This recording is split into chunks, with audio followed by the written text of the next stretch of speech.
Arceneaux with Peruvian Wonders.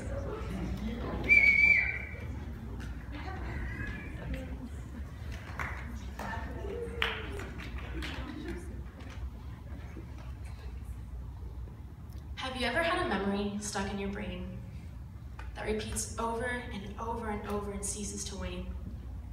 It nearly drives you insane and stains your mind and won't ever be so kind to let you sleep through the night?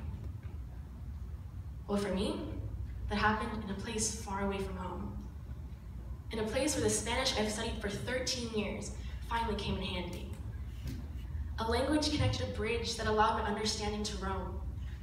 It gave me the freedom to speak and ligar with my family from the Andes, Peru. On the flight out to Peru, I was nestled in between the clouds as I read about my family soon to be. The Caros people they were called, an indigenous community high up in the Andes who believe in the cosmovision and the stars up above, and who talk to the shadows hidden in the clouds that crawl across their lands every day, who have no running water or electricity, and have no communication, or education for that matter, of the outside world I get to see. And all I could think was, what a sight for me. I'm gonna come back a brand new Sydney. Appreciative, grateful, kind, patient, aware. I thought I was gonna be a brand new me. But at the end of the day, all I did was create a brand new them. And after days of mental fighting, talking about the food I could have been eating at home, and trying to solve the unsolvable riddles by the smartest kid I've ever known, 8 hours of trekking a day finally slipped away as we stepped into my carer's home. And everything I had read about was before my eyes. Small huts made of mud and straw as big as my room, women weaving under the cloud-covered skies, Fabian on his pan flute playing songs that could make flowers bloom, and men and women chewing on cocoa leaves as no surprise. And once again, I was nestled in between the clouds as they crawled up from the rainforest at noon. And all I wanted to do was remember and keep all of their traditions. But how do you catch something in the midst of its decomposition? And my homestay dad, Tita Nicholas, welcomed me into his humble abode, my backpack barely fitting through the entrance. My American hiking boots were the envy of the house. My blow-up sleeping pad was a luxury they could not afford, and my headlamp illuminated more of their house than they had ever seen before. And I knew I shouldn't have felt guilty. But how would you feel if you were warm while the man with the kindest heart and biggest smile I'd ever known was freezing?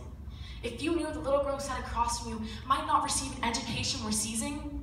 If you wanted to give them everything you had, but you knew that if you did, their thin sandals and handmade skirts may no longer be as pleasing?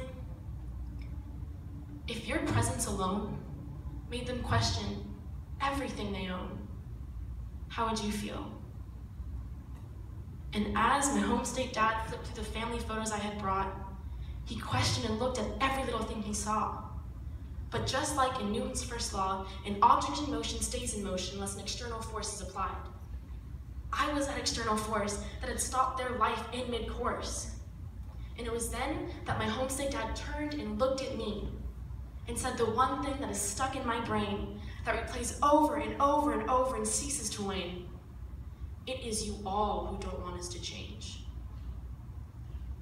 I want to be of assistance, but with advancement there is a loss. What if I destroy their existence and their culture comes as an opportunity cost? And to this day, I'm still conflicted, because did I help or did I not? As a culture, they are now exposed to outside conditions, and what if the great mountains erode to pebbles and the rivers dry from the lack of snow? Change is in their future, but where will that lead them to go? I understand that they are a community and not a novelty, and we must find the right mix between culture and sovereignty.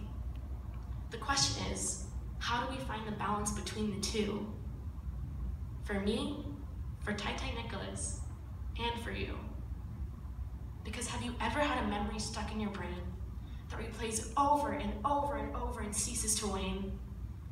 It nearly drives you insane and stains your mind, and won't ever be so kind to let you sleep through the night. Peru.